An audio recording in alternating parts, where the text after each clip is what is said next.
Hello, this is Dr. Martina, your online sex therapist and sex educator.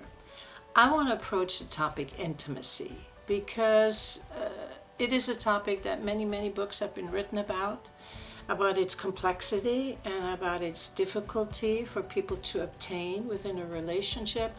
And this is obviously getting harder and harder with the state of the world that we have created. So in just a few minutes, I hope to give you some insights about intimacy that you can apply to your life.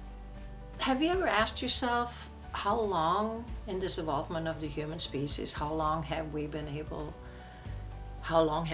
intimate or had the capacity to be intimate? Well, let me tell you, our species underwent some amazing changes about 400,000 years ago. That's when females stopped being in heat and they started having menstrual cycles. This means from that moment on, women had year-round sexual desires instead of just a short time when they were reproductively ripe, like once a year, just like the animals.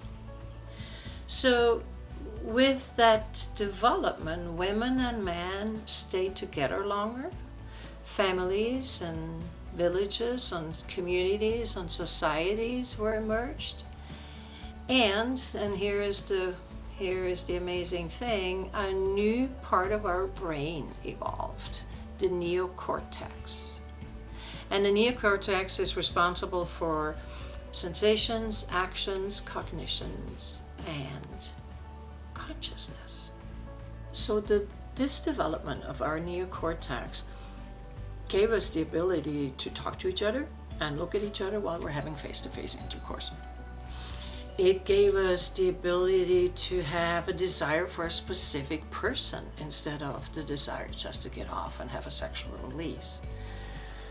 But as you can imagine, trading the hormonally programmed regularity for the ability to bring meaning to sex came with some side effects, like sexual dysfunction and inhibition of sexual desire, because all of a sudden now feelings were involved, emotions were involved, we have chosen partners, we were experiencing intimacy, because before our neocortex developed, we humans were not capable of experiencing physical or emotional intimacy.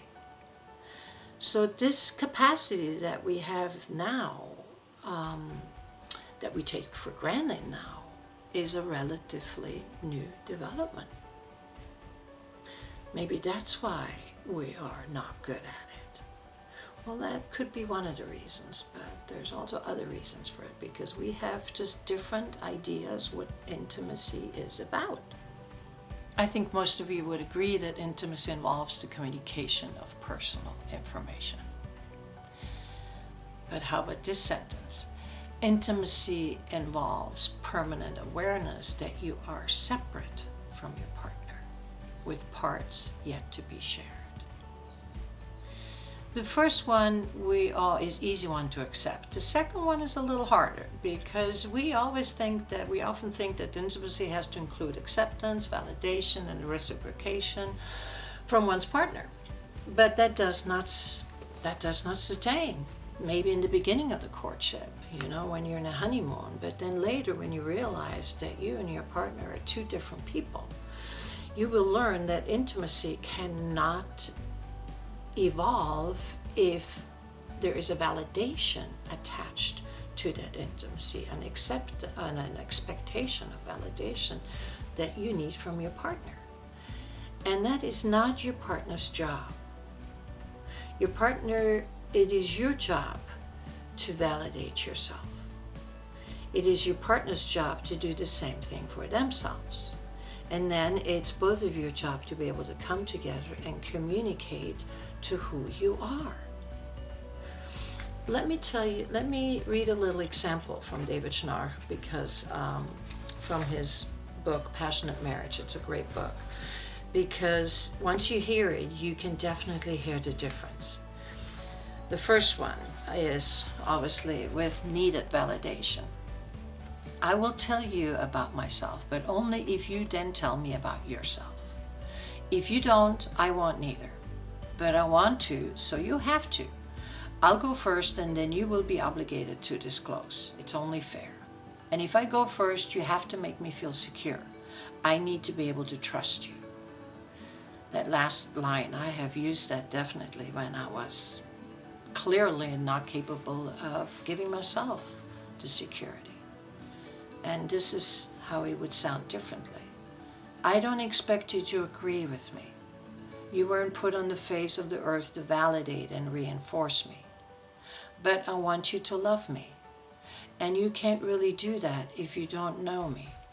I don't want your rejection, but I must face that possibility if I'm ever to feel accepted or secure with you.